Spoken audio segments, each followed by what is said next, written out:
sallallahu ala Muhammad, sallallahu alaihi wasallam, sallallahu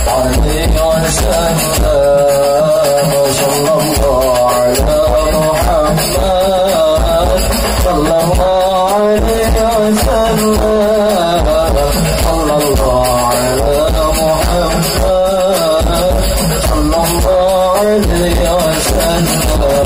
Warahmatullahi wabarakatuh. Alhamdulillahi rabbil alamin wa binasta'in wal umudin waddin wassalatu wassalamu ala asrafil anbiya'i wal mursalin amma ba'd.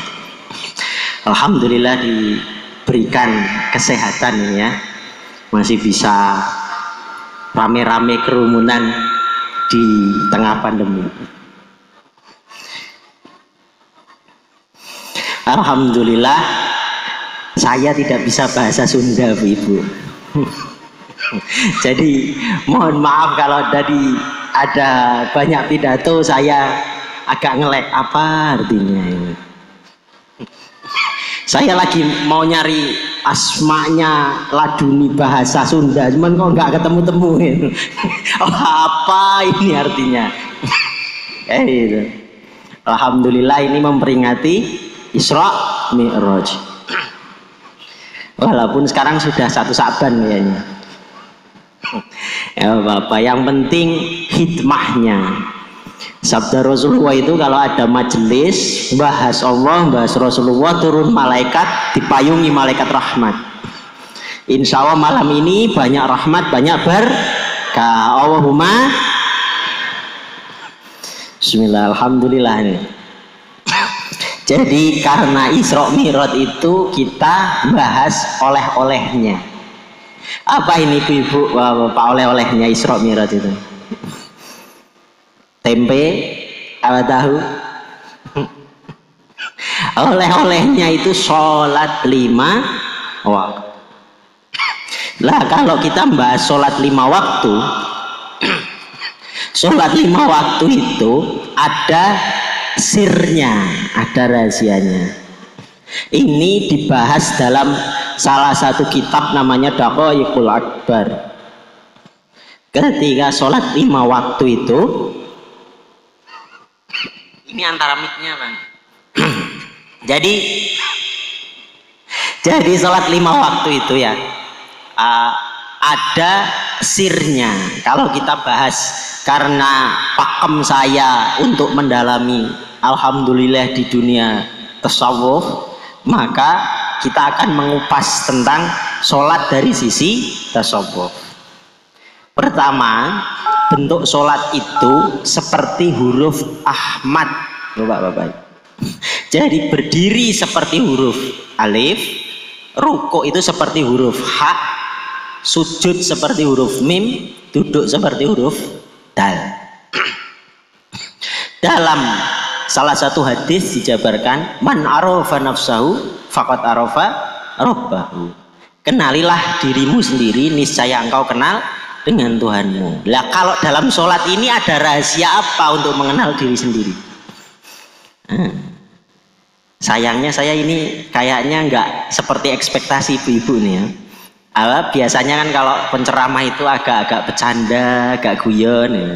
Ini nanti ceramahnya lebih banyak kepada kitab, jadi kurang pas ya. Karena saya biasanya itu ngisi kajian kitab, tiba-tiba disuruh ini. Tapi mohon maaf ini bukan agak ngantui ya.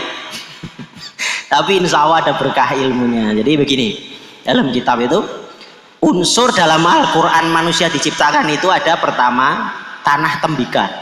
Kita kupas dulu tanah tembikar di Ar-Rahman. Tanah tembikar itu ada unsur api, tanah ketemu api jadi tembikar. Jadi kalau kita berdiri itu, kalau kita misalnya ada korek nih, dinyalakan, truk, itu apinya kan nyala ke atas. Kalau kita tekuk ke bawah, dia tetap ke atas. Maka makomat dalam sholat yang pertama itu adalah tentang semangat beribadah, alim, abid dan sebagainya. Makomat ini juga dikuasai oleh iblis. Contohnya apa? Iblis itu ibadahnya 400.000 tahun. Jadi kalau kita ahli sholat, ahli ibadah, ahli zikir, pokoknya ahli kuat lah, sampai misalnya malamnya itu hidup 100 rakaat, zikirnya 100.000, itu disebut makomat alif kalau dalam perspektif tadi sholat. Maka setelah makomat itu dipatahin itu nggak bisa, dia tetap semangat ke atas. Jadi walaupun ngantuk tetap semangat, walaupun misalnya mau dibunuh kalau sholat tetap sholat. Itu makom alif, api, tanah tembikar. Makom kedua itu kalau kita sudah alim, bisa baca kitab, bisa sholat, bisa abid, ahli ibadah, itu akan dianugerahi oleh Allah makom kedua, tanah kering. Dalam Al-Quran dijawabkan tanah kering. Tanah kering itu apa? Makomat angin atau udara. Angin atau udara ini kalau masuk ruangan itu bisa, masuk ruangan manapun bisa. Jadi akhirnya apa? Orang kalau sudah alim, ahli ibadah, dia akan diberkahi oleh Allah, dikenal dari segala kalangan, bisa masuk kemana-mana, bisa dikenal presiden, bisa dikenal tukang beca, bisa dikenal buruh, bisa dikenal, pokoknya dikenal semuanya. Seperti halnya iblis terkenal antara malaikat maupun semua kalangan. Makom awalnya itu. Tapi apa? Alif dan ha kalau dirangkai jadinya apa? Egonya muncul. Maka ada hadiah makom yang ketiga, tanah basah, unsurnya air. Walaupun air itu dipuncratkan seperti air mancur, dia akan turun atau tawadhu. Maka diperintahkanlah sujud. Ini makom air. Maka ketika iblis diuji suruh bersujud, iblis nggak luluh karena ada egonya. Lah ketika nanti kita sudah ngaji, udah pinter baca Quran, udah ahli ibadah, kok punya keegoan itu, tidak punya rasa tawadhu, tidak punya rasa rendah hati, atau segala amalan ini karena usahaku, karena aku itu kuat wiridan, makanya aku kaya, makanya aku alim, maka di situ kita letak terpleset, tidak lulus di makom mim. Maka tidak bisa di makom terakhir bentuknya dal. Maka tidak bisa Ahmad kalau mimnya diluluhkan menjadi alif ha dal ahad atau ma'rifat. Maka iblis itu tidak bisa sujud, tidak bisa ma'rifat. Karena apa? Karena tidak mau meluluhkan egonya. Maka di sini jika ada orang ahli ibadah, ahli sholat, tetapi ego keakuannya masih tinggi, maka disindir di Quran surat Al-Ma'un, ibu-ibu, bapak-bapak, apa? Fawailul lil musallin an sholatihim sahu. Jadi sholatnya itu lalai apa? Lalai akan perangai di dalam dirinya. Maka man arafa nafsahu faqad arafa rabbahu itu dalam sholat itu mencerminkan di dalam diri kita ini bagaimana kondisionalnya. Jadi mengenal ini gerakan dalam hatiku kemana. Maka dalam ma'rifat itu dalam satu kitab dijabarkan At-Tajaliyat itu, kalau hijab manusia itu ada dua itu. Hijab zulmani dan hijab nurani. Hijab zulmani itu apa? Hijab gelap. Hijab gelap itu dijelaskan oleh para masyayikh kami dulu. Jadi hijab gelap itu dan hijab terang jumlahnya 20.000. Tiap kali sholat kita takbir itu robek satu. Lah kalau kita berbuat maksiat hijabnya nambah satu. Lah hijab zulmani dan nurani itu apa? Zulmani hijab gelap. Hijab gelap itu gimana? Misalnya kita di tengah-tengah hutan yang gelap, terus karena nggak ada lampu penerangan kesan duh. Nah apa itu hijab gelapnya? Wujudnya kalau di dunia ada minum khamr, berzina, syirik, apalagi mencuri, berjudi. Itu diantara hijab-hijab gelap. Ada lagi hijab nuroni, hijab terang. Kita lagi naik motor enak-enak, apa naik sepeda, tiba-tiba ada lampu dari bis atau truk, jrek, akhirnya silau jatuh. Jadi yang bisa menjatuhkan manusia tidak hanya gelap, tapi terang juga bisa. Nah, ini hijab yang kadang perlu sangat diwaspadai karena sifatnya sangat samar. Contohnya apa? Riya, ego, merasa benar sendiri, merasa alim, merasa ahli surga. Nah, itu semua itu perlu dibenahi di hijab tadi nurani. Diriwayatkan oleh Imam Syafi'i ketika, bukan diriwayatkan oleh Imam Syafi'i, Imam Syafi'i sendiri diriwayatkan Imam Syafi'i saat itu lagi mau sholat malam. Jadi ketika mau sholat malam ke kamar mandi mau ambil wudhu. Nah, ketika mau ambil wudhu nyenggol gayungnya, klotak. Akhirnya apa? Akhirnya Imam Syafi'i ini ada dzon. Pertama bukan ada dzon, tetangganya berdehem lagi tidur. Imam Syafi'i dalam hatinya keluar dzon, kecil sekali dzonnya. Kok aku mau sholat sebelah tidur? Belum dilanjutkan. Kalau kayak kita dilanjutkan, wah masa aku ahli ibadah dia enggak, itu kita. Imam Syafi'i belum sampai situ, baru sampai kok aku mau sholat dia tidur. Baru sampai ke situ Imam Syafi'i langsung cuci tangan, cuci muka, cuci kaki, tidur lagi. Kenapa? Dalam kitab itu dibahas ternyata kalau saat itu dilanjutkan maka dia mencoba melakukan apa yang diperintahkan egonya. Wah, sampai sekecil itu. Sangat telitinya seorang ulama-ulama salafus soleh zaman dulu itu sampai sedetail itu. Jadi kehati-hatiannya. Jadi akhirnya dia tidur. Lah di sini ada pesan apa? Pesan ketika kita beramal soleh itu tanyakan di sini. Lah ini PR-nya di Indonesia. Kadang ada, wah saya mau amar ma'ruf nahi mungkar ini, tetapi dengan egonya yang dibawa. Akhirnya apa? Bentuknya itu kelihatannya amar ma'ruf nahi mungkar, tetapi hasilnya mungkar. Nah, ini iblis itu kalau dia tidak bisa goda di hijab gelap, dia akan nyari di hijab terang. Jadi kalau orang digoda jangan sholat, tetap sholat. Nanti setelah sholat digodanya, kamu itu ahli sholat, kamu itu ahli kebaikan. Nanti setelah itu kacamatanya dirubah lagi, itu orang-orang jelek semua, yang baik kamu sendiri. Ya itu bahaya loh.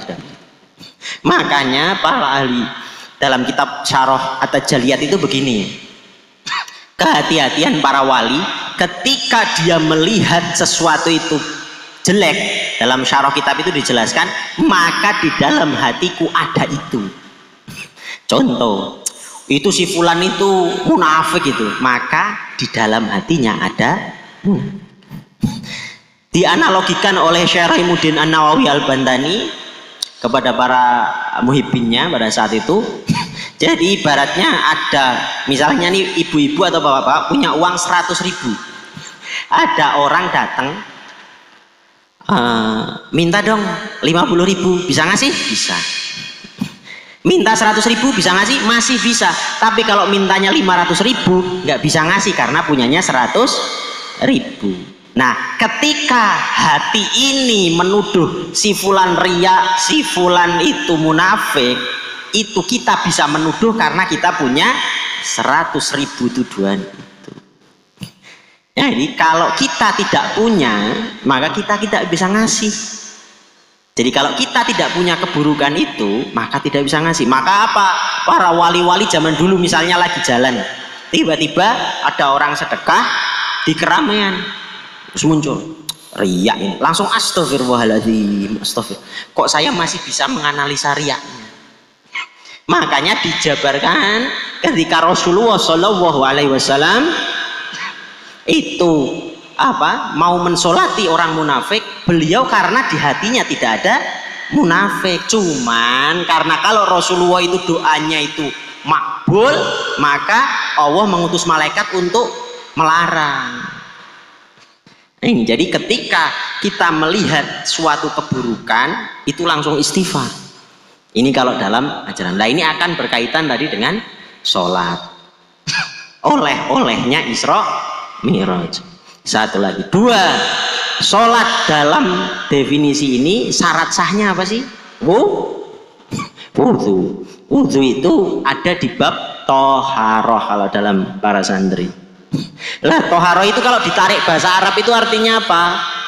Bersuci. Tapi bersuci atau bersihnya lebih kepada dohir wal batin. Karena kalau dalam bahasa Arab ada kata pembersihan itu ada diantaranya an-nadhofah, tasqiyah, sama toharoh. Bedanya apa? Bedanya kalau an-nadhofah itu dohirnya, nek sekarang zaman sekarang hardwarenya. Punya HP, hardwarenya dibersihin. Kalau softwarenya tasqiyah, softwarenya dibersihin. Sering di apa? Antivirus, macam-macam. Lah kalau dohir dan batin namanya toharoh. Maka ketika wudhu, maka yang perlu dibersihkan dalam syarah kitab Ihya Ulumuddin itu dua, dohir dan batinnya. Kalau enggak, yang terjadi apa? Dohirnya sudah, wudhunya udah bener secara kitab. Aku udah ngaji Fathul Mu'in, kitabnya wudhunya udah bener sama ustadz di sana, bener wudhunya. Tetapi kalau hatinya tidak juga dibersihkan, nanti ketika Allahu Akbar masih mikir, ini tagihan tadi gimana ya? Nah, keluar seperti itu. Atau itu tadi aku masakan di dapur udah tak matiin belum ya? Nah, itu akan masuk itu. Nah terus metodologinya gimana cara membersihkannya?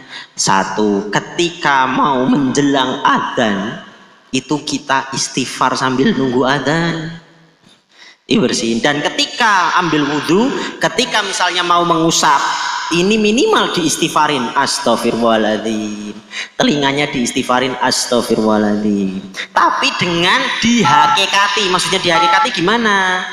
Jadi misalnya kuping saya tadi, misalnya nih maghrib sampai isya ya, dari maghrib sampai isya ini kupingku nanti dengerin apa aja, mulutku tadi kumur-kumur ini tadi ngomongin apa aja.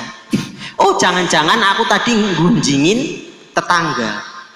Maka ketika sholat selesai salam zikir, maka datangi tangga tersebut. Assalamualaikum Bu, kulo bahasa Jawa jadinya. Bu, saya apa ya, Abdi ini ya. Abdi tadi bilang apa, gunjingin si siapa? Ibu bapak apa ibu apa fulan. Mohon maaf ya. Itu minimal goresan yang harusnya jadi dosa kalau orang ini memaafkan. Itu terlepas. Nah efeknya apa? Ketika nanti ada pergunjingan, kita langsung astagfirullahaladzim, menghindar. Itu satu misalnya. Akhirnya apa? Akhlaknya jadi semakin baik. Maka sholatmu mencegah perbuatan keji dan mungkar. Ketemu itu tujuannya. Karena apa? Hatinya juga dibersihkan. Jadi ketika wudhu kita juga ingat, pas waktu di sini aku tadi berpikiran apa? Oh aku tadi mau apa namanya jualan timbangannya mau tak rubah. Nah, baru pikiran karena diusap nggak jadi ah. Oh aku mau korupsi. Mau korupsi nih, korupsi apa? Oke nih. Baru dipikiran. Tapi setelah sholat karena tadi dibersihkan pakai tazkiyah tadi, akhirnya jangan kasihan. Nanti dosa nggak jadi. Nah jadi akhirnya apa? Sholat mencegah perbuatan keji dan mungkar. Jadi tujuan adanya oleh-oleh tadi adalah seperti itu diantaranya. Satu, dua, perintah dari sholat itu aqimus sholat. Artinya apa? Dirikanlah sholat. Bukan jalankanlah sholat. Kenapa bedanya jalankan sama dirikan? Contoh, ini tiangnya di sini. Kalau tak geser ke sini dikit, yang terjadi gimana? Mencong. Kalau mencong ada hujan, kena. Jadi masalah. Maka sholat itu udah ada waktu poin-poinnya. Misalnya maghrib jam 6, ya sudah jam 6, geser dikit ya nggak apa-apa. Tapi kalau sudah mepetnya keterlaluan, mencong. Maka jangan heran kalau Ustadz, kiai, saya itu hidupnya kok masalahnya banyak sih. Utang banyak, mau beli beras susah, itu gimana? Coba tanyakan sama diri kita. Sholat kita gimana? Karena kadang masalah itu timbul gara-gara sholatnya tidak pas pada porsinya. Seperti halnya rumah tiangnya dipencongin sedikit, pasti nanti akan mencong gentengnya. Kalau gentengnya mencong, ada hujan, hujannya masuk. Ketika sholatnya itu tegak bener kokoh, maka apa? Ketika ada masalah, maka ini sudah tenang, tegak. Sehingga apa? Yang keluar kata-kata syukur. Lah ketika yang keluar kata-kata syukur, janji Allah apa di Quran surat Ibrahim ayat 7? Jika kamu bersyukur, utambah nih. Maka yang terjadi, akhirnya yang terjadi apa? Malah dikasih nikmat, dibalik yang harusnya tadi sedang musibah, maka ditambah nikmatnya. Dalil ini selaras dengan inna wahama yuhiru biqaumin hatta yuhiru ma bi anfusihim. Yang terkenal tafsir terjemahannya mesti bilangnya Allah tidak akan merubah nasib suatu kaum kecuali kaum itu merubahnya. Padahal kalau kita korek-korek nih ya, pakai ilmu lugawi, saya akan sedikit luruskan maknanya. Di situ lajnahnya ma bukan man. Inna waha ma bukan man. Kalau man, tafsir tadi benar. Jadi Allah tidak akan merubah nasib suatu kaum kecuali kaum itu merubahnya karena ada man. Tapi di sana lajnahnya ma. Maka tafsir yang benar adalah Allah tidak akan merubah nikmat menjadi bencana atau sesuatu yang baik menjadi keburukan kecuali binafsihim, hatinya yang berubah. Jadi contohnya begini, Nabi Ayub dikasih penyakit, tapi yang keluar adalah alhamdulillah. Tapi ada artis yang kaya raya tapi malah bunuh diri, padahal sosoknya nikmat tetapi dirubah jadi bencana. Nah tafsirnya harusnya begitu. Jadi rasa syukur itu yang merubah menjadi nikmat. Contoh lagi, orang lagi kasmaran, hujan-hujanan, perempuannya ceweknya itu nggak mau turun, tapi karena si laki-lakinya lagi kasmaran, mau hujan badai tetap aja nggak ngerasa sakit. Atau misalnya bapak-bapak lagi anaknya lagi sakit, harus dari Banjarmatroman harus ke Bandung jam sekarang, kalau enggak obatnya di Banjarmatroman nggak ada, motornya motor butut, ya sudah ditancap aja. Pulang-pulang subuh udah kehujanan badai tapi dapat obatnya, terus obatnya dikasih ke anaknya langsung turun panasnya, terus akhirnya sembuh. Apa? Seneng, bukan malah sakit padahal baru hujan-hujan. Nah ini karena ada rasa cinta. Maka sholat yang hakikatnya itu adalah menghidupkan rasa cinta. Makanya di situ ada ihsan ketika kamu sholat. Beribadahlah seperti engkau berhadapan dengan Allah. Jika tidak kau melihatnya, maka Allah melihatmu. Jadi nanti menghidupkan rasa cinta. Kalau kita tidak menghidupkan rasa itu, sholat 100 rakaat semalam, atau jangankan sholat 100 rakaat semalam, 5 waktu aja subuhnya bisa sampai jam 7. Tapi kalau kita menghidupkan rasa cinta, ibu-ibu ditinggal sama anaknya pergi, baru mau kuliah, biasanya tidur di rumah, tiba-tiba mau kuliah atau mau sekolah lah, mau kemana, keluar kota atau mau kerja, padahal biasanya diketekin ibunya terus, tiba-tiba mau ditangisi, kapan pulangnya. Lah ketika kita ini dihidupkan rasa cinta sama Allah, sama Rasulullah, nanti ketika mau masuk waktu sholat kayak gitu rindunya.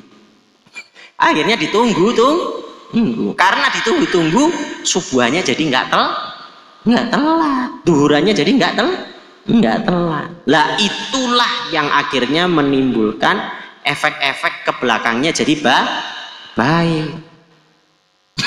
Jadi intinya sholat ini Rasulullah ini dikasih hadiah yang sangat istimewa. Di antaranya misalnya ada perbincangan di situ, Assalamualaikum.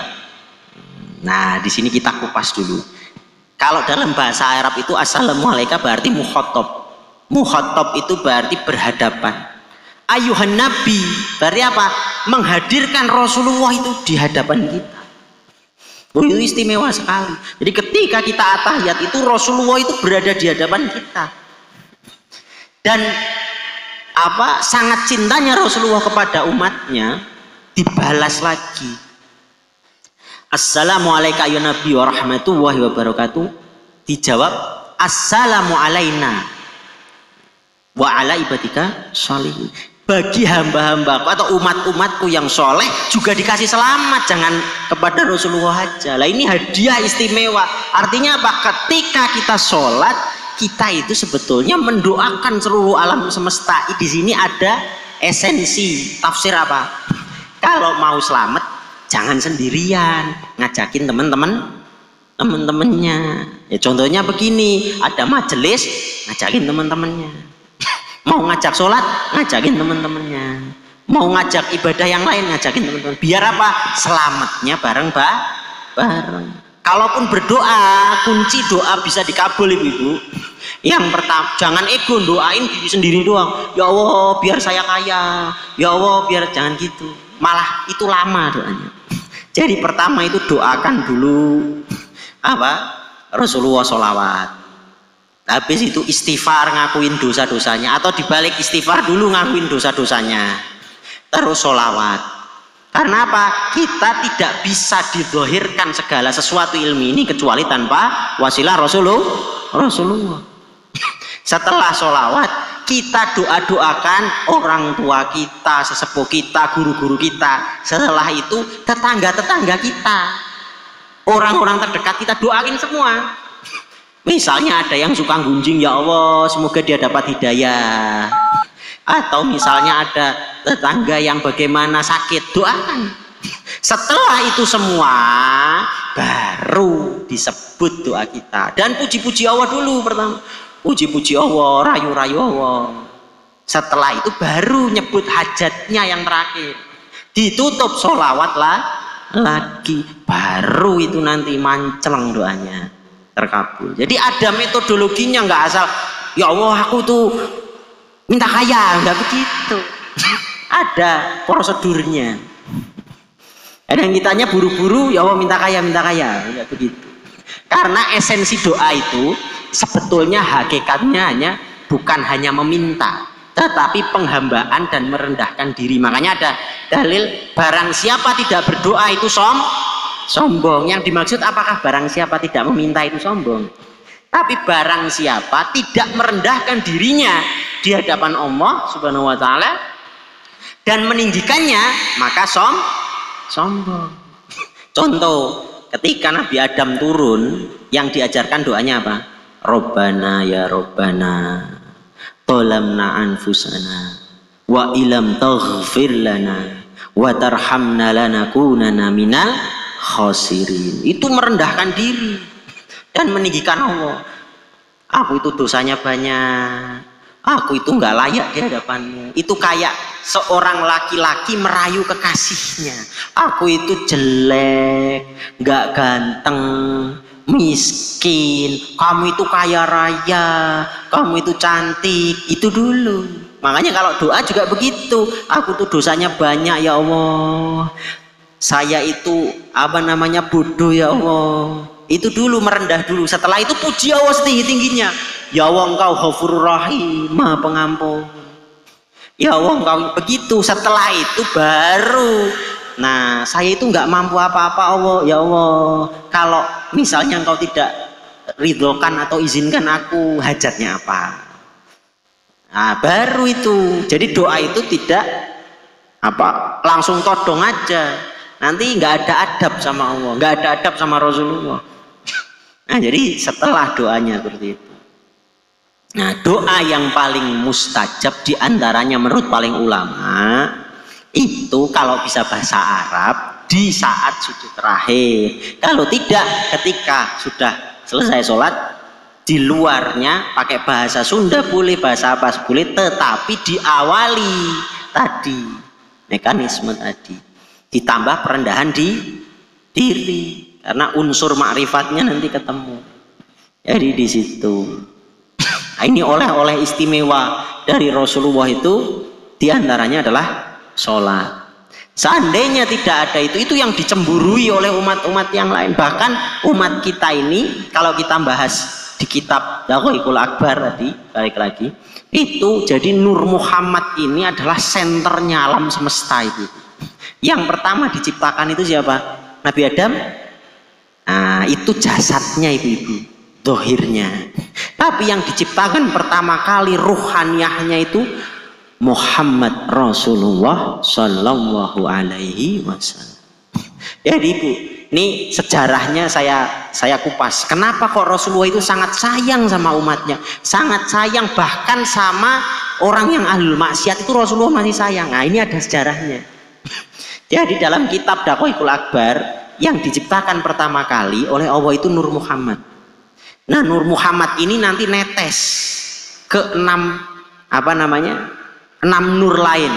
Nur pertama nurnya Abu Bakar As-Siddiq, nur kedua nurnya Umar bin Khattab, nur ketiga ruhnya atau nurnya Utsman bin Affan, nur keempatnya Ali bin Abi Thalib. Yang dua apa? Nurnya untuk segala jenis makanan. Dari disebutnya simbolnya padi. Nur yang keempat simbolnya mawar, ini alam semesta ya. Nur yang keenam simbolnya mawar, itu alam semesta terbentuk. Baru nanti netes-netes lagi, nurnya para nabi ada 124.000. Bahkan nurnya orang-orang kafir yang kayak Fir'aun dan lain itu sudah diciptakan. Nah, jumlah itu semua makanya disebutnya kalau dalam Quran surat Yasin itu kun fayakun. Bukan kun fakana. Apa bedanya ibu? Kun fakana dengan kun fayakun. Kalau fayakun fiilnya fiil mudhore. Kalau bahasa Inggris kerennya itu past continuous tense. Kalau bahasanya paling gampangnya orang Indonesia itu, ketika kita nonton film 120 menit, itu 120 menit dalam pengetahuan Allah itu sudah selesai. Sampai Dajjal keluar itu dalam pengetahuan Allah sudah selesai. Misalnya 120 menit. Nah, kun fayakun itu sedang berlangsung. Berarti misalnya diciptakan 6 masa, maka 6 masa ini sudah selesai. Tetapi kita ada di masa berapa? Apa hari ke-6, apa hari ke berapa? Ibarat tadi 120 menit, kita ini di menit 70, apa di menit 60, apa di menit 90. Jadi itu sudah selesai dalam pengetahuan Allah Subhanahu wa Ta'ala. Nah, maka semua tadi kisahnya sebetulnya sudah selesai filmnya. Makanya Rasulullah bisa bilang, bisa bersabda, nanti akan ada Dajjal, nanti akan ada Al-Mahdi. Karena apa? Filmnya dalam pengetahuan Allah sudah selesai. Nah, kita ini menjalani film tadi. Mau jadi bertakwa, beriman, atau mau jadi kafir. Nah, di situ maka disebutnya kalau dalam sholat ini kalau kita bertakwa, al-awalu wal al-akhiru. Kalau kita pergi haji itu fungsinya apa nanti? Tawaf kan? Tawaf itu muter terus. Itu al-awalu wal al-akhiru, muter terus. Nah, kalau orang kafir, kalau kita lihat tawaf itu bentuk tawafnya itu muternya searah jarum jam apa berlawanan arah jarum jam? Berlawanan arah. Maka dinamisme berlawanan arah ini seperti alam semesta semuanya muternya berlawanan arah jarum jam. Makanya sebetulnya hakikatnya kalau disebut dalam hadis, kalau tidak ada orang nanti tawaf lagi, nanti kiamat, yang dimaksud itu baik secara dohir maupun batin. Makanya kalau secara dohirnya setelah haji ditutup atau tawaf mulai ditutup, banyak masalah nggak Bu di dunia ini? Banyak. Maka suhro, kiamat suhro ini mulai pada muncul. Kalau ini diteruskan nanti menjadi kiamat kubro. Nah, cuman konsepnya berarti apa? Al-awalu wal al-akhiru, innalillahi wa inna ilaihi rajiun. Jadi dari dia kembali ke dia, dari Allah kembali kepada Allah. Lah kondisi kembali, ibaratnya kembali ini berhadapan-hadapan. Ada yang berhadapan, ada yang terbalik. Maka ada kafir dari kata kafar. Artinya apa? Terbalik atau tertutup. Nah, kondisi harusnya tawafnya begini, dibalik begini.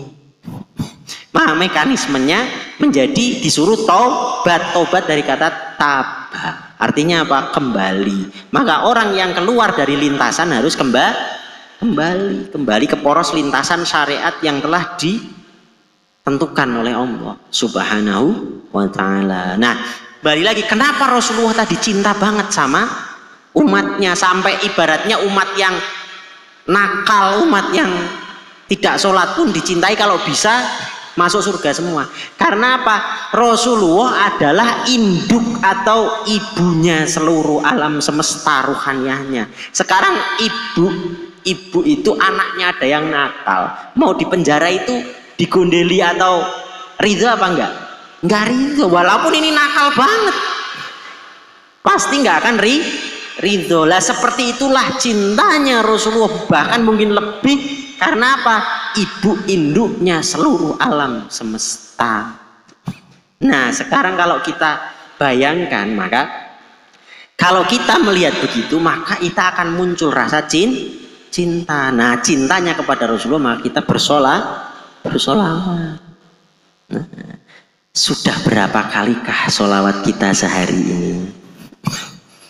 Nah, tubuh kita ini, Bu, Ibu atau Bapak, ini ada 313 ruas-ruas sel yang harus wajib disolawati. Minimal dalam menurut kitab, menurut Syekh Fadil Al-Jailani, itu Mursyid Thariqah Qadiriyah, itu ada 313 yang wajib disolawatin setiap hari. Jadi setiap hari minimal bapak-bapak atau ibu-ibu itu solawatnya 313 minimal, bisa lebih bagus. Karena apa? Ini kasihan kalau kita nggak solawatin, dia nggak aktif. Makanya ada satu hadis nanti di Yaumul Mahsyar itu ditanya, ya Rasulullah, ana umati, aku umatmu. Kata Rasulullah, enggak tahu, saya nggak ada tanda. Karena tandanya apa? Orang yang bersolawat nanti dikenali sama Rasulullah sinarnya. Makanya jangan sampai kita nanti tidak dikenali. Nauzubillahi min dzalik. Hanya harus banyak bersolawat. Makanya diantaranya hikmah dari Isra Mi'raj ini adalah apa? Sholat dan sholawat. Karena tutupan doa dalam sholat itu pasti sholat. Berarti di situ ngajari apa? Setiap kali kita berdoa harus ditutup sholat. Karena kalau tidak ditutup sholawat, nurullah itu atau rahmat Allah itu tidak bisa masuk ke dirimu. Contohnya apa? Ketika Nabi Musa minta tajalli, diperlihatkan Allah, nggak bisa, pingsan Nabi Musa. Ya Allah, aku pengen melihatmu, pingsan. Tapi ketika Rasulullah saat Isra Mi'raj, apa yang terjadi? Pingsan nggak Rasulullah? Enggak. Nah, karena apa? Karena Rasulullah adalah miniatur, atau kalau bahasa lebih nganunya apa ya? Jadi setiap nabi itu diturunkan Ismul Azam satu-satu. Contohnya misalnya Nabi Ayub sabarnya, Nabi Isa kasihnya. Itu deh. Ketika Rasulullah diturunkan semua untuk apa ya? Kompres sifat Allah biar dia bisa mancar ke umat itu tidak meletek kita. Ibaratnya kalau tidak dikompres, jebol kita ini kalau ditajalikan Allah. Maka Rasulullah ini yang kuat untuk nahan itu, sehingga ketika sudah filternya, ibarat kalau air deres itu harus disfilter dulu sampai kerannya jadinya beningnya itu enak. Nah itu, jadi Rasulullah itu filter rahmatnya Allah. Maka kalau kita berdoa tidak pakai Rasulullah, itu mustahil dikabul, wes mustahil itu. Karena apa? Kalaupun Allah itu mau mengabulkan, itu terhijab. Karena apa? Kalau itu turun langsung jebol dunia ini. Maka Rasulullah inilah maka keindahan Allah, hadiah dari Allah untuk umatnya yang harus disolawatin kita terus. Jadi kalau kita solawat itu hakikatnya apakah mendoakan Rasul? Bukan, menghidupkan Nur Muhammad yang sudah ditanam di sini. Jadi tadi kan induknya kan Nur Muhammad, ini sudah ada di sini. Lah kalau kita solawat itu ini hidup sinyalnya. Ibaratnya gini, kalau kita tahu radio itu, kalau sinyalnya itu disamakan, misalnya 94 FM, 95 FM, maka kita bisa nangkep sinyal yang dikeluarkan 95 FM. Nah kalau kita sholawat, Rasulullah itu mancarkan sinyalnya terus. Kalau kita nggak sholawat, kita nggak nyetel frekuensinya sama. Jadi ini nggak hidup. Makanya orang yang jarang bersolawat, kalau nggak keras, emosinya pasti meledak-ledak. Walaupun ahli ibadah. Makanya harus sholawat. Shollu ala nabi. Jadi intinya begitu. Jadi kita hidupkan itu yang namanya sholawat. Minimal 313. Mau dicicil boleh setiap sholat. Tuh, itu hadiah pada saat Isra Mi'raj yang paling istimewa. Karena apa? Bahkan Nabi Musa ini ibu-ibu diceritain. Kalau dalam Isra Mi'raj itu kan diantaranya kan Nabi Musa yang negur Rasulullah sampai kita akhirnya jadi 5 waktu. Tadinya 50 waktu. Aslinya itu Nabi Musa itu bukan negur karena apa ya? Sayang itu enggak nih, agak-agak ngeremehin. Cuman karena akhlaknya Rasulullah. Jadi gini, umatku aja nggak bisa 50 apalagi umatmu. Umatku itu tinggi-tinggi, besar-besar apalagi umatmu. Nggak mungkin bisa. Itu yang dimaksud Nabi Musa itu sebetulnya nggak. Cuman kalau Rasulullah akhlaknya kayak sama kayak Nabi Musa, jawabannya mungkin begini. Itu kan umatmu, bukan umatku. Itu kalau Rasulullah kayak Nabi Musa. Cuman Rasulullah akhlaknya oh iya. Ya udah saya tak sowan ke Allah lagi.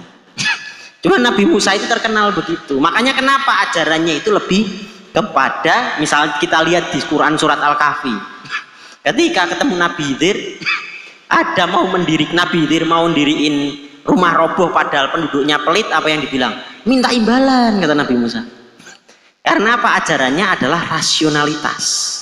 Nah, di sini kita akan ngupas kenapa Islam disebut penyempurna. Jadi ajaran Nabi Musa itu lebih kepada fikih. Kalau kamu dipukul, balas mukul. Kalau kamu itu dikasih kebaikan, balas kebaikan. Makanya umat-umat Yahudi itu yang sekarang juga ini otaknya cerdas-cerdas karena isinya rasionalitas toh. Tetapi kalau ajaran Nabi Isa, rasionalitasnya dilepas, kasih sayangnya atau lebih kepada tasawufnya. Artinya apa? Jika ditampar pipi kanan, kasih pipi kiri. Itu ajaran Nabi Isa.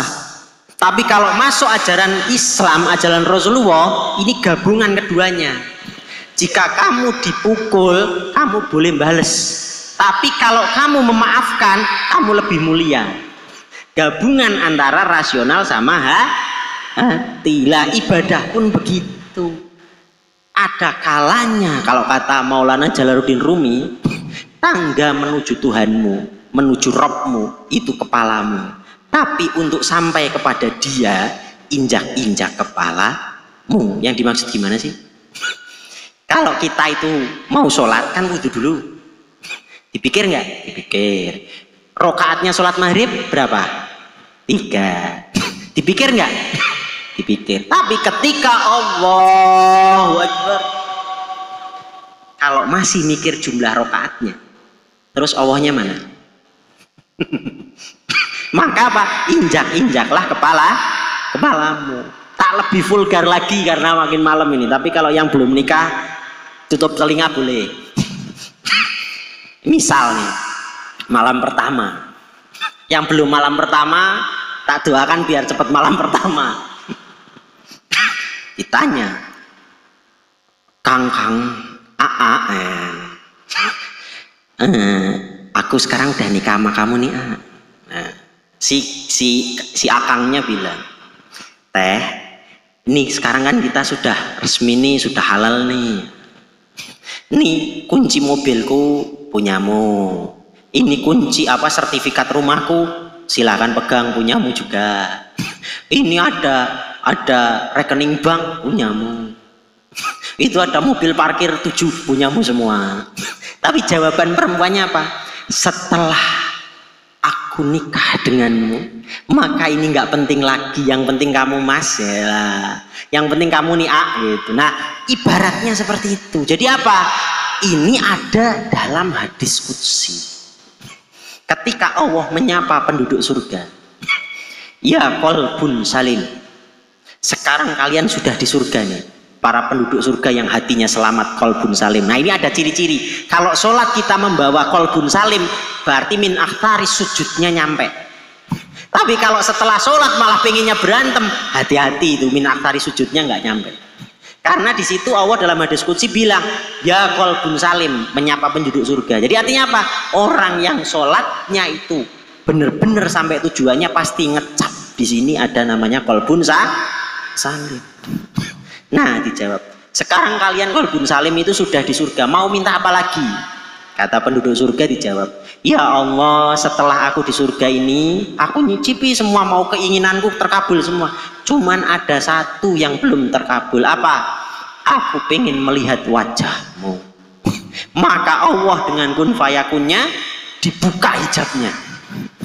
Hijabnya siapa? Bukan hijabnya Allah, Allah gak bisa dihijab, hijabnya sih umat ini, hamba-hamba ini dibuka. Setelah itu bisa melihat Allah. Setelah melihat Allah apa? Ditanya lagi, ya qalbun salim, setelah kamu melihatku, kamu mau apa lagi? Kata penduduk surga, setelah aku melihatmu, surga nggak penting lagi. Nah ini kayak dialog tadi. Setelah aku sudah sama kamu, ini nggak penting lagi. Tapi apakah setelah bilang begitu terus mobilnya ditarik lagi, rumahnya ditarik lagi? Enggak. Karena disinilah ungkapan rasa cinta. Nah ketika kita sholat, hidupkanlah rasa itu. Jadi rasa cinta dengan Allah ini harus hidup. Nah kalau itu hidup, jangankan mau minta apa mobil, rumah dan lain-lain, baru dek di sini itu Allah sudah kasih. Karena apa? Statusnya kekasih Allah. Maka di sini ada dalil dalam Al-Quran, radhiyallahu anhu wa radhiyallahu an.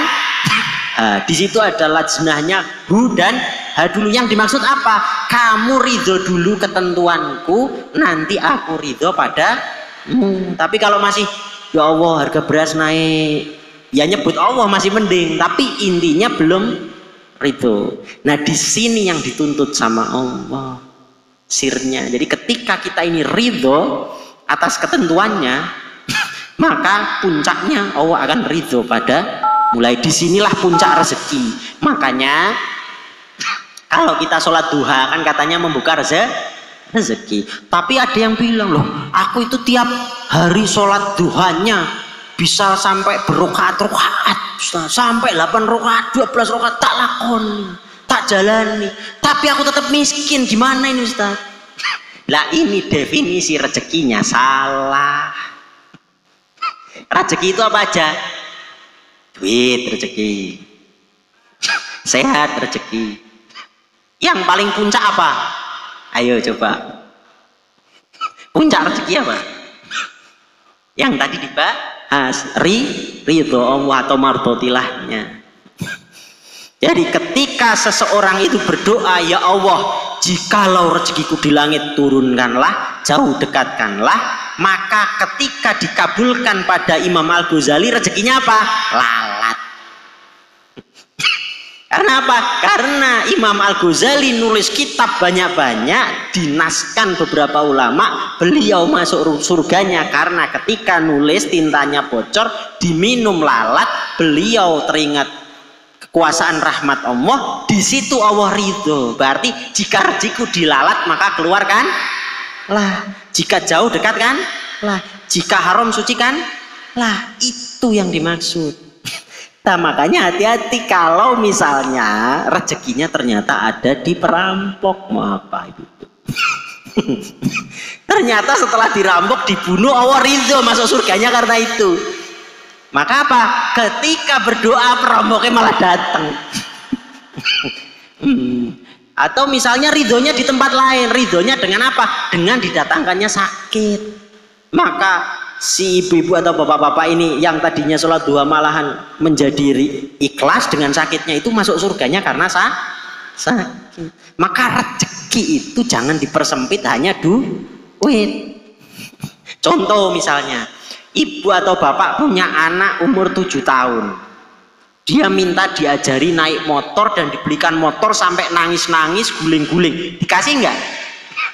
Enggak. Kalau dikasih dia naik motor, nabrak motor, nyungsep. malah bahagia. Lah seperti itulah ketika Allah tidak mau mengasih seseorang doanya, jangan-jangan jadi masalah yang lebih besar. Lah di situ tugas kita untuk husnudzon. Misalnya, ya Allah, saya itu mau hutang bank 100 juta biar buat modal, biar dikabulkan ya Allah, biar saya bisa modalin. Ternyata enggak jadi dihutangi sama bank. Aku sudah sholat 2 kok enggak dikasih utang. Kata Allah, kalau tak kasih utang kamu enggak bisa nyicil, nanti pusing ditagih debt collector, stres kamu. Makanya ketika Allah menolak itu ada sebab kasih sayang.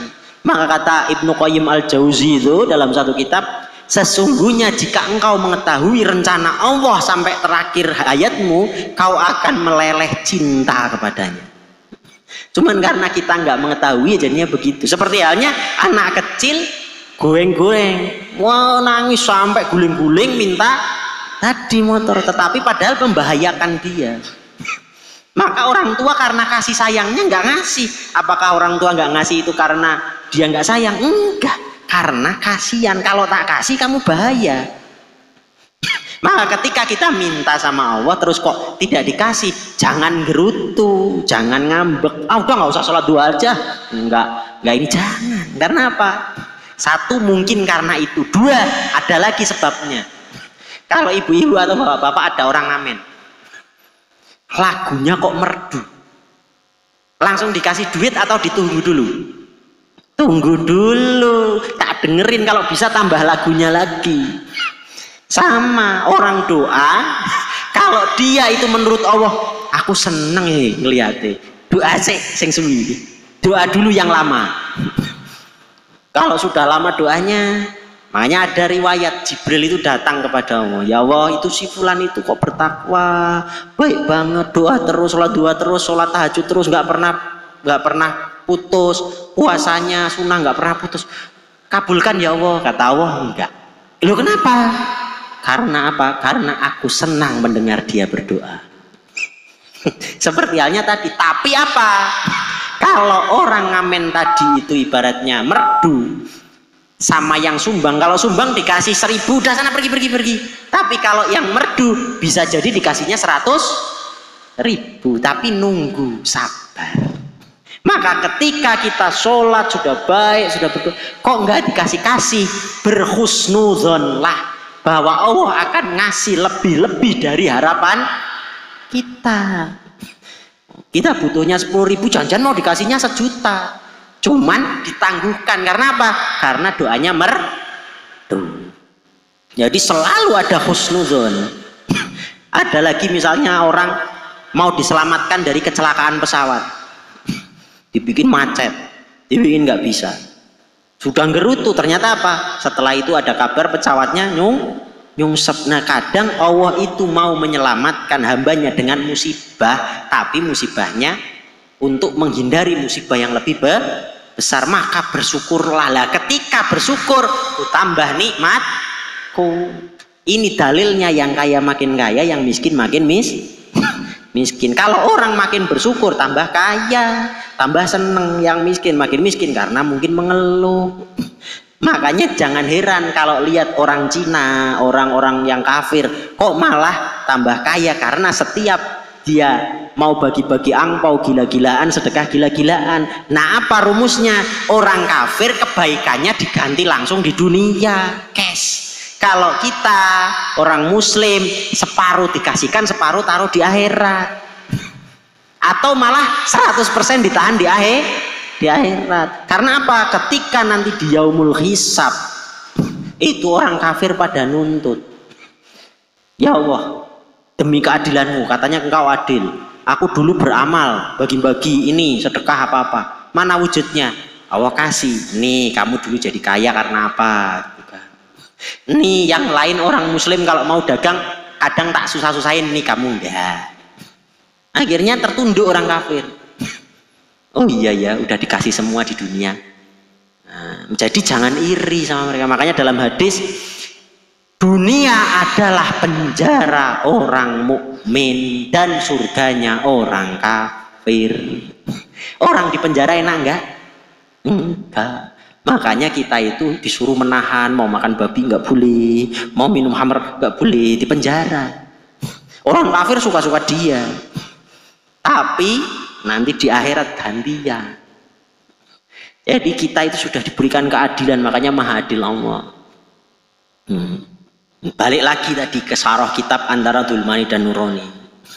Jadi kalau kita mensifati Allah, pesan dari beberapa kitab rujukan At-Tajaliyat itu, sifat Allah itu ada Al-Adl, ada Ghafurur Rahim. Kalau Al-Adl itu berarti maha mengadili. Maha mengadili itu apa? Sebesar biji zarah pun akan kuadili. Mau itu baik, mau buruk tak adil. Tapi kalau kita melihat Ghafurur Rahim Allah, seluas langit dan bumi dosamu tak ampuni. Cara ngelihatnya kalau kita lagi hidup gimana? Kalau kita melihat orang berbuat buruk, mau itu pelacur, mau itu pendosa, mau itu ahli khamr, minum khamr, mau ahli tidak sholat, yang dilihat apa? Jangan-jangan menjelang kematiannya Allah turunkan hidayah Ghafurur Rahim. Akhirnya apa? Kita berlemah lembut kepada mereka.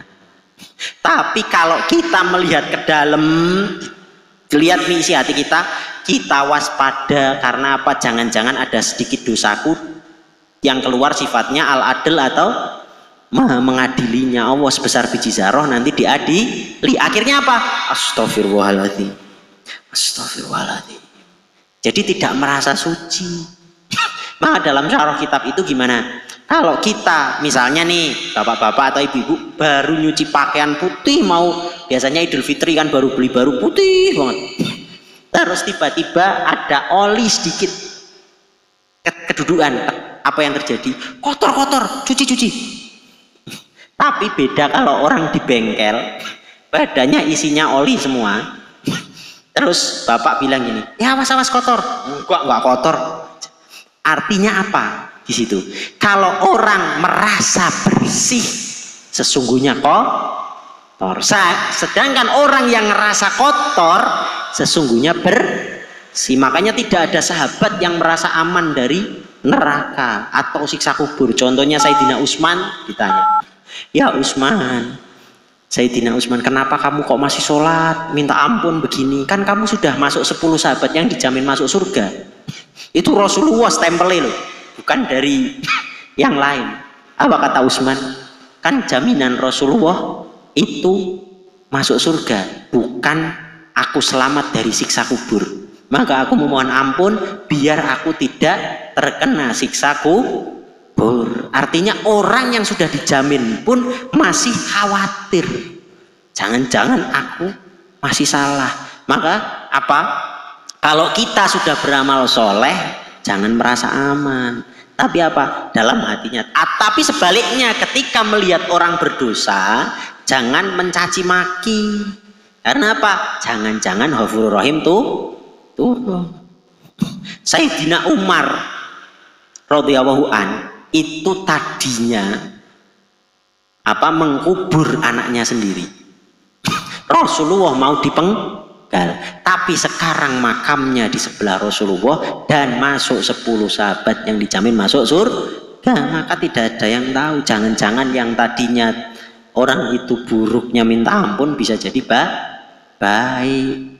Ataupun kebalikannya, Sa'labah itu orang yang sholat subuhnya tepat waktu, sholatnya semuanya tepat waktu, tapi gara-gara dia justru minta kekayaan dan dikabulkan oleh Rasulullah dengan cara diberikan kambing yang kurus dan akhirnya banyak, akhirnya lalai. Makanya nggak tahu. Jadi kita harus terus waspada. Makanya ada doanya apa? Ya muqallibal qulub, tsabit qulub ala ini. Semoga iman Islamku dijaga sampai nanti meninggal husnul khotimah. Allahumma amin.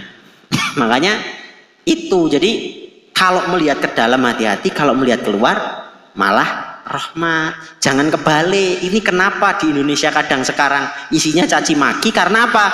Karena melihat ke sini Ghafurur Rahim, melihat keluar Al-Adl. Salah, haram, dosa, bid'ah. Tapi kalau melihat ke dalam suci, bener, baik, ahlu sunnah. Bahaya itu. Harusnya dibalik, jangan-jangan saya yang kotor, jangan-jangan saya yang kurang bersih. Tapi kalau ngelihat tetangga, jangan-jangan dia nyembunyiin amalan yang diterima Allah. Jangan-jangan kelihatannya nggak pernah ibadah, jangan-jangan wali malamatiyah malahan. Jadi ada unsur kita itu kalau melihat orang baik semua. Nah justru di situ kita sedang dibersihin. Dalam kitab At-Tajaliyat, ketika seseorang itu sedang aku mau bersihkan, maka dia tidak ada melihat dosa-dosa orang-orang yang lain. Itu.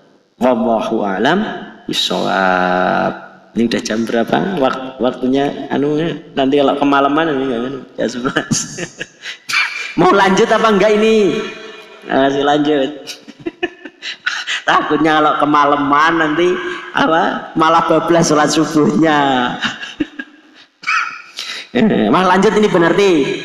Lanjut, oke, lanjut. Tambahin lagi sedikit. Jadi tadi soal sholat hadiah dari Allah melalui Rasulullah untuk menghibur Rasulullah ketika itu hatinya sedang gulah-gulana. Jadi ini makanya sholat ini sangat istimewa karena khusus menghadap Allah di langit. Nah pertanyaannya ini yang menjadi problematika sekarang di Indonesia. Tetangga kita yang saudara kita lah, saya bilang saudara kita. Allah itu Isra Mi'raj aja ada di langit. Berarti Allah itu di langit. Nah, padahal kalau begitu nanti Nabi Musa berarti Allah itu di Tursina karena mau ketemu Nabi Musa di Tursi. Nah jadi yang dimaksud bukan begitu. Jadi untuk memberikan wahyu atau perintah sholat ini diistimewakan Allah. Sehingga untuk ketemuannya pun harus di tempat istimewa yang bahkan malaikat Jibril tidak bisa menjamahnya. Malaikat Jibril melangkah kebakar. Sampai terpingsan-pingsan itu malaikat Jibril. Jadi ini perintah yang sangat istimewa. Makanya apa? Kalau perintah lain misalnya puasa, bapak ibu-ibu sakit, boleh untuk membatalkan? Boleh. Zakat belum nisab haulnya sampai, boleh tidak zakat. Haji belum dapat duit, nggak haji nggak apa-apa. Tapi kalau sholat, kalau tidak bisa berdiri kalau tidak bisa duduk baring, kalau tidak bisa baring maka pakai isyarat. Kalau tidak bisa pakai isyarat, pakai perasaan. Kalau tidak bisa pakai perasaan, disolati. Ini karena perintahnya istimewa. Jadi ini sanggahan untuk itu kan di Quran surat Toha Ar-Rahman Al-Mustawa alal arsi. Istawa alal arsi. Istawa di sini apa? Contoh tak kasih. Gubernurnya Jawa Barat siapa? Ridwan Kamil. Ridwan Kamil menduduki Jawa Barat.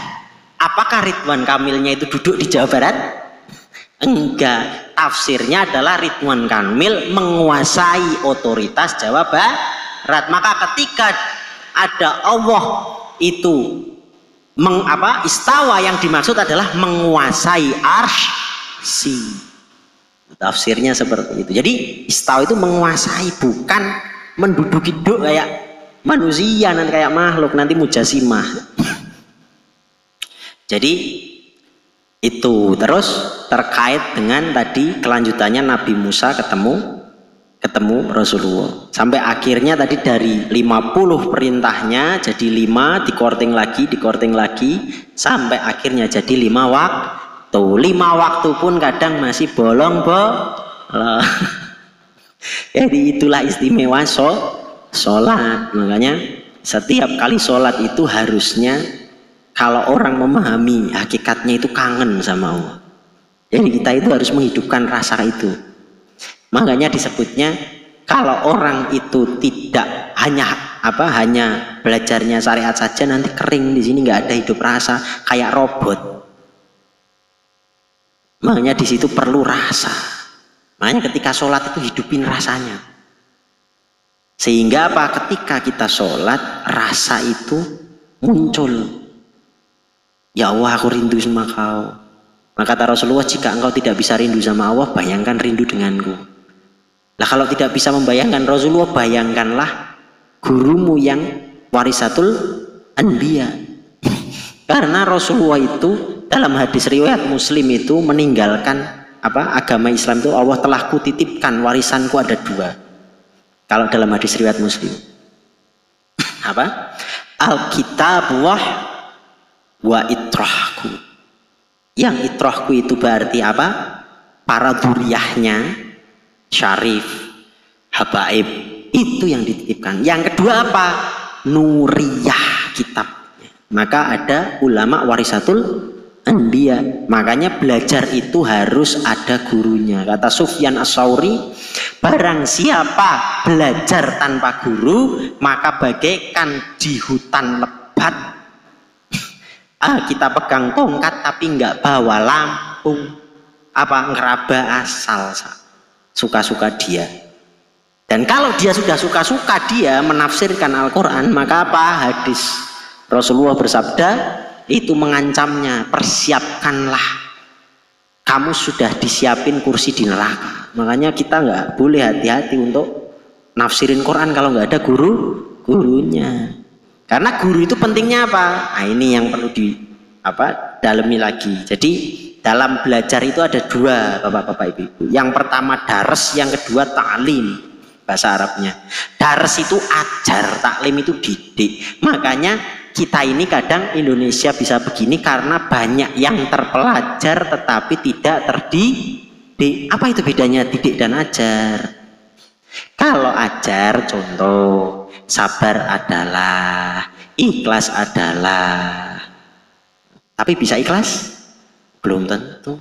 Tapi kalau hidup bapak-bapak atau ibu-ibu, anaknya hidup ditaruh sama orang yang ikhlas atau orang yang sabar 5 tahun, 10 tahun, nanti ketularan sendiri. Nah itu namanya taklim. Makanya biasanya kalau di pondok pesantren dia ngaji kitab nahwu, shorof, balaghah, bayan, mantik, manai, badai, sampai usul fikih, tasawuf, tafsir, semua dipelajari. Itu baru darsnya. Tapi ketika mau lulus, biasanya sampingkan dulu pelajarannya, kamu ngikut kiai, duduk bareng, kadang misalnya ngopi bareng, terus mau kiainya mau pengajian diajak bareng bawa kitab-kitab. Nggak ada itu namanya baca kitab atau ngapalin kitab. Kenapa? Terus tidurnya bareng di rumahnya kiainya. Terus itu akhirnya apa kalau tidur bareng? Kalau kiainya mau tahajud, suka tidak suka santrinya pasti bangun lebih awal, mau nyiapin sajadahnya, mau nyiapin apanya. Kalau itu ada setahun, lama-kelamaan berarti dia udah terbiasa bangun malam 1. Terus 2, misalnya kiainya puasa, santrinya mau makan di depan kiainya, nggak mungkin. Akhirnya apa? Ikutan puasa. Nah itu namanya taklim. Sehingga apa? Ketika lulus dia sudah bisa kuat sholat malam, dia kuat puasa, dia kuat apa yang dilakukan kiainya. Itu namanya taklim, mentransfer dari dada ke dada. Kalau tadi ngapal-ngapalin itu dari otak ke otak. Makanya disindir dalam hadis Rasulullah Shallallahu Alaihi Wasallam. Nanti akhir zaman, ini hati-hati ibu, ini yang sekarang marak, sudah mulai ini hadis Rasulullah, akan ada para penghafal Quran. Dulu zaman ibu mungkin menghafal Quran nggak sebanyak sekarang ya. Iya, sekarang banyak. Lah ini yang ada di sini. Tetapi tidak melebihi kerongkongannya. Jadi ngapal Quran tetapi taklimnya nggak dimasukkan. Ngejar target aja. Yang penting hafal. Akhirnya apa? Hatinya kering kerontang, jiwanya keras. Nah, makanya ini pentingnya belajar isnad atau sanad. Sehingga apa? Ketika nanti ditanya di yaumul hisab, ditanya, kamu baca dzikir ini, sholat begini, siapa yang ngajarin? Oh syekh ini. Oh ini saya yang ngajarin syekh. Roy Mudin misalnya, saya Roy Mudin dipanggil. Benar saya kamu ngajarin ini? Iya. Kamu dari siapa? Oh dari syekhnya ini. Langsung dipanggil lagi terus sampai ke Rasulullah. Setelah sampai Rasulullah, benar Rasulullah ngajari begini. Naam, benar. Oh ya sudah. Dari siapa Rasulullah ngajari? Jibril dipanggil. Setelah Jibril dipanggil, benar ngajarinya begini dulu, wahyunya turun. Naam, selesai. Atau misalnya ijtihadnya ada sedikit perbedaan, nanti Rasulullah bisa ngasih syafaat karena nyambung. Hadisnya apa? Barang ketika Rasulullah ditanya sahabat, ya Rasulullah, apa ya sahabatku, kalau kamu sepeninggalku nanti itu apa bertemu dengan suatu perkara, apa yang kamu lakukan? Aku ikuti Al-Quran. Nah kalau di Al-Quran dicari solusinya nggak ketemu, tak ikuti sunnah-sunnahmu atau para sahabatmu. Lah setelah itu dicari tidak ketemu, di mana? Aku berijtihad atas dengan dasaran pola landasan Al-Quran dan sunnahmu. Lalu apa kata Rasulullah? Jika ijtihadmu itu benar, pahalanya dua. Tapi kalau ijtihadmu itu salah, pahalamu satu, tidak berdosa. Dan itulah pentingnya sanad tadi. Tapi bedanya kalau sekarang misalnya kamu bisa begini karena apa? Aku tadi Google amalannya ini. Terus Google-nya dipanggil sama malaikat. Google. Oh, Google bukan makhluk, gimana? Panggil penciptanya. Penciptanya orang kafir. Datang orang kafir. Kamu kok bisa begini? Iya, dulu saya memang tujuannya begitu, buat memecah belah umat Islam begini-begini. Yang penting keos saja, biar ruhaniyahnya kosong. Ya udah ikut sana. Mau gimana coba? Naudzubillahi min. Lah inilah pentingnya isnad. Makanya sanad itu sangat penting bagian dari agama. Karena untuk menafsirkan sesuatu kalau kita nggak pakai sanad bahaya. Contoh sekarang yang modern misalnya di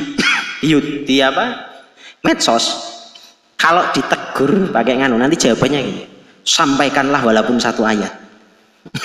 Ayatnya ini ya saya sampaikan. Padahal yang dimaksud tafsirnya tidak seperti itu aja, Bu. Bapak. Yang dimaksud gini, misalnya ada satu stadion ya, nih di tengah ada lampu. Kalau lampunya 5 watt, bisa nggak nerangi satu stadion? Ya bisa. Ini saya mau nerangin ke ujung, tarik ke ujung. Yang di sini terang, yang di sini gelap. Punya dalil satu, terus disampaikan. Padahal di sininya belum menyala atau belum dipraktekkan ilmunya. Ini bahayanya nanti bisa jadi keras, ilmunya melari ke sana. Yang dimaksud sampaikanlah walaupun satu ayat itu aslinya. Ini 5 watt. Dapat ayat lagi 5 watt. Dapat ayat lagi 5 watt. Akhirnya jadi 1.000.000 watt. Walaupun dia di tengah tapi menerangi, seperti halnya Rasulullah uswatun hasanah, tidak berhenti pada mau'izatul hasanah. Contoh, misalnya ada dalil di Al-Quran itu tentang nikah mut'ah. Terus kamu baru baca, nikah mut'ah ini ada dalilnya, disampaikan. Bahaya nggak? Bahaya karena ada yang sudah dimansuh, sudah dibatalkan dalil itu. Maka harus apa? Harus tahu ilmunya, baru bisa nyampein. Contohnya misalnya gini, di pesantren ya. Orang ini harus sudah ngajarnya cuman harusnya tajwid, padahal dia sudah bisa Fathul Mu'in, udah Fathul Qorib, sudah hatam, tapi kata kiai kamu ngajarnya tajwid aja. Ya sudah, itu tajwid aja. Maksudnya apa? Biar dia dari bawah itu mengenal tipikal muridnya bagaimana. Kalau dia ngajarnya langsung ketinggian, nanti bahayanya jangan-jangan ada hawa nafsunya ikut bermain. Nah ini, maka berkahnya ada metodologi itu seperti itu. Dan kiainya kenapa bisa begitu? Karena dia ngikutin zaman dia mondok dulu juga dibegitu kan. Lah ini budaya ini diwariskan dari Rasulullah terus menerus karena ada isnad. Lah kalau tidak ada isnad, menurut saya bukan menurut guru sampai ke Rasulullah, akhirnya menafsirkan sesuatu menjadi bahaya. Nah ini karena sudah zamannya sekarang, maka di ceramah pun saya sisipi begini karena biar warning kalau kita menitipkan anak-anak kita, lihat gurunya ada sanatnya kemana. Karena sekarang ini kita tabrak-tabrakan antara yang satu dengan yang lain. Padahal kalau ada ukhuwah Islamiyah itu sebetulnya nggak begini. Karena apa? Ikhtilaful ulama itu macam-macam, bapak-bapak, ibu-ibu. Contoh misalnya kalau kita melihat mazhab fikih aja, sholat, karena kita bahas sholat ya. Kalau kita melihat Imam Hanafi sholatnya itu begini, saya contohkan sedikit. Kalau Imam Hanafi ini baru dari takbiratul ihram. Oh, ini sudah di bawah puser. Kalau Imam Hanafi, muridnya itu Imam Maliki itu sudah begini, dan ini dilakukan di daerah Maroko dan Oman. Oh, nggak ada sedekap. Itu Imam Maliki, muridnya Imam Syafi'i seperti kita. Oh, muridnya lagi Imam Hambali. Itu Allah Akbar. Ini baru ikhtilaf dalam soal takbiratul ihram. Belum nanti kalau kita masuk ke qiraatus sab'ah. Kalau kita hafaz itu Malikin Nas. Tapi kalau masuknya ke waras nanti Malikin Nas. Nah, perbedaannya apa? Yang satu fa'il, yang satu fi'il. Yang satu pelaku, yang satu pekerjaannya. Nah, itu kalau mau dikupas lagi nanti pasti akan terjadi perbedaan ikhtilaf. Seperti saya nulis angka 9, sana nulis 6. Lah sekarang sayangnya diadu-adu padahal benar semua. Contoh misalnya gini, kalau dulu sholat subuh itu pakai kunut enggak pakai. Maka sebetulnya begini, kalau seluruh dunia ini sholat subuh itu kunut, maka sunnah Rasulullah ditinggalkan satu, yaitu Rasulullah pernah tidak kunut. Kalau seluruh dunia ini tidak kunut, maka sunnah Rasulullah juga ditinggalkan satu, Rasulullah pernah kunut. Makanya ada yang kunut dan tidak kunut, biar sunnahnya Rasulullah jalan semua. Wah, ini rahmat. Tapi sekarang dibentur-bentur, gara-gara cuman misalnya kunut, aku nggak mau sholat ke sana, jari-jari. Akhirnya apa? Orang dibentur-bentur. Anda ini PR-nya. Makanya di setiap pengajian saya sisipi ini biar apa? Kita harus saling rukun, jangan perang-perang terus. Karena di sebelah kadang ceramahnya kok isinya kok ngajakin perang. Padahal harusnya kita itu rukun. Karena apa? Biar apa tadi? Kolbun salim. Karena kadang masakan itu ada yang kayak Padang pedes, kayak gitu, Sunda yang pedes, ada yang modelnya Jogja manis. Kadang menafsirkan itu ada yang pedes, kadang ada nafsirkan yang manis. Kalau kita itu melihatnya sebagai rahmat, maka indah semua. Kalau dulu di zaman Imam Malik itu ada ulama, kalau sekarang pro kontranya sekarang saya singgung sedikit saja. Artinya apa? Ada ulama yang pro dengan pemerintah, ada ulama yang tidak pro dengan pemerintah, dan Imam Maliki itu yang di tengah-tengah. Ulama yang pro Imam Dhibbin namanya. Kalau ulama yang tidak pro namanya ulama yang tidak pro Imam Dhibbin, yang pro itu Muhammad bin Ajlan. Dan tiga-tiganya ulama thiqah yang ada di perawi hadis. Kalau yang dua ini, kalau Imam Maliki kan imam mazhab, kalau yang dua ini perawi hadis yang ada di, kalau kita lihat buka kitab At-Tirmidzi, tetapi kok istihadnya bisa beda. Lah itulah yang disebut ikhtilaf. Maka kalau kita membaca kitab-kitab risalah terdahulu, gak perlu kita ribut. Kalau kita oke, saya ini ya wes, hormati yang di sana.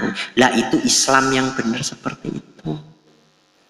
Kalau saya 6 dilihat dari sana 9, ya wes, karena sudut pandangnya memang beda. Tetapi apakah salah? Enggak, belum tentu. Karena apa? Ketika Nabi Musa ketemu Nabi Khidir, dua-duanya benar, nggak ada yang salah. Cuman sudut pandangnya Nabi Musa dari pandangan syariat, sudut pandangnya Nabi Khidir dari pandangan hakikat. Yang hakikatnya itu Nabi Khidir itu perintah Allah untuk membunuh anak. Kalau Nabi Musa dengan pandangan kalau membunuh anak itu haram. Itu aja lah. Nabi Ibrahim juga membunuh anak, tapi karena perintah Allah, disuruh Karena bertakwa itu menjalankan perintahnya, menjauhi larangannya lah. Maka ketika Nabi Khidir itu ibaratnya membunuh anak, melubangi kapal, itu karena perintahnya dari sudut pandang hakikat. Tapi dari sudut pandang syariat, Nabi Musa nggak salah. Maka kadang Islam itu tidak hanya hitam putih, enggak. Kadang bisa jadi putih semuanya. Nah, kalau kita terlalu nanti makanya ini pesannya kita menjaga ukhuwah Islamiyah. Wallahul muwaffiq aqwamit thoriq. Sudah malam, saya akhiri. Wabillahi taufiq wal hidayah. Wassalamualaikum warahmatullahi wabarakatuh.